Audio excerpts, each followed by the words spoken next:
Stolen যে কটা award পেয়েছে সেটা ডিজার্ভ করে না, তার থেকে অনেক বেশি করে। Stolen is an absolute master class in its segment. Twist of fate, mistaken identity, cat and mouse chase, এই প্রত্যেকটা এলিমেন্টকে দারুণভাবে উইভ করা হয়েছে এই ফিল্মে গৌতম বানসাল আর রমন বানসাল দুই ভাই রেলওয়ে স্টেশন থেকে ঝুম্পা মাহাতো নামে এক মহিলার বাচ্চা চুরি হয়ে যায় এবং ভাগ্যক্রমে সেই চুরির দোষ এসে পড়ে গৌতম আর রমনের ওপর। তখন নিজেদের ইনোসেন্স প্রুভ করতে আর অনেকটা মরাল ডিলেমা থেকে রমন সিদ্ধান্ত নেয় ঝুম্পার মেয়েকে খুঁজে বার করা। এই থেকে শুরু হয় তাদের চূড়ান্ত দুর্ভোগের জার্নি এবং শেষ পর্যন্ত ঝুম্পার মেয়েকে খুঁজে পাওয়া গেল কিনা আর গৌতম ও রমনের কি পরিণতি হলো, এই নিয়েই হচ্ছে গোটা সিনেমা। গল্পটা শুনতে সিম্পল লাগলেও এর ট্রিটমেন্ট কিন্তু অসাধারণ। গোটা ফিল্মটা গরিলা স্টাইলে ইন্ডি অ্যাপ্রোচে শুট করা হয়েছে, এই জন্য কোনো ভিজুয়ালি সিনেম্যাটিক অ্যাপ্রোচ গোটা ফিল্মে আপনারা পাবেন না। সবকিছুই খুব র, গ্রাউন্ডেড অ্যান্ড সারিয়াল। স্ক্রিন প্লে বেশ টাইট, স্ট্রাকচার্ড এবং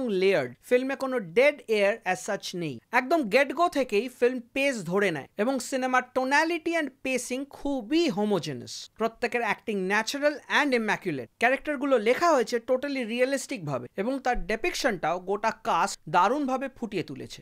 ছবির একদম শুরুতে ফিল্ম মেকার রেজ বেটের কনসেপ্টটা ইউজ করেছেন, যে কারণে যারা মাথা গরম দর্শক তারা স্ক্রিনের দিকে তাকিয়ে লিটারালি চেঁচাবেন যে এটা করিস না, ওদিকে যাস না। হয়তো হিউম্যান বিহেভিয়ার হিসেবে সেগুলো অনেক জায়গায় আপনার একটু স্টুপিড লাগবে, কারণ এতটা আনসেফ হয়ে কেউ কখনো কারুর সাহায্য করে না। ছবিতে মেজর 2 থেকে 3 খানা টুইস্ট আছে যেগুলো অবভিয়াসলি বলা যাবে না কারণ স্পয়লার, কিন্তু এই টুইস্টগুলো স্ক্রিন প্লেতে প্লেস করার যে টাইমিং সেটা অসাধারণ ছিল। সিনেমার title totally justified, not only surface লেভেলে, ইনার মিনিং থেকেও, যদিও সেটাও স্পয়লারের জন্য রিভিল করা যাবে না। ছবির শেষে প্রত্যেকটা ক্যারেক্টারের একটা আর্ক কমপ্লিট হয়, সেটা ছবিটা দেখে অবজার্ভ করলে বুঝতেই পারবেন।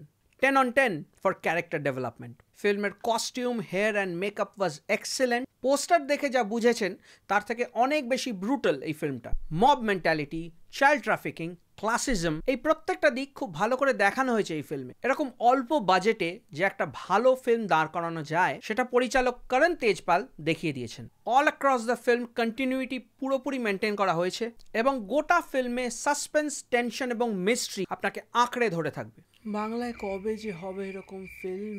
এই ফিল্মটাকে আমি দেবো 7.5 আউট অফ 10। কারণ কিছু এরার্স রয়েছে এই ফিল্মে, যেরকম মায়ের বিয়ে থাকা সত্ত্বেও ছেলেরা বাড়িতে ফোন করে কিছু জানালো না, বা বাড়িতে ওরকম বিয়ে বাড়ির মাহল থাকা সত্ত্বেও কেউ ফোন করে জিজ্ঞেস করলো না যে বাড়ির 2 ছেলে মিসিং কেন। তো এরকম ছোটোখাটো এরার যদি ইগনোর করি এই ফিল্মটা অসাধারণ, মাস্ট ওয়াচ। তো এই ছিল আমার স্টোলেনের রিভিউ। আশা করি এই ভিডিওটা আপনাদের ভালো লেগেছে। যদি ভালো লেগে থাকে তাহলে একটা লাইক, শেয়ার আর সাবস্ক্রাইব করে দেবেন। আপনাদের কোনো মতামত, সাজেশন বা ওপিনিয়ন থাকলে কমেন্ট সেকশনে নিশ্চয়ই জানাবেন। আমি আপনাদের হোস্ট টম থ্রাশ, আপনারা দেখছিলেন থ্রাশ আওয়ার এবং দেখা হচ্ছে পরের ভিডিও।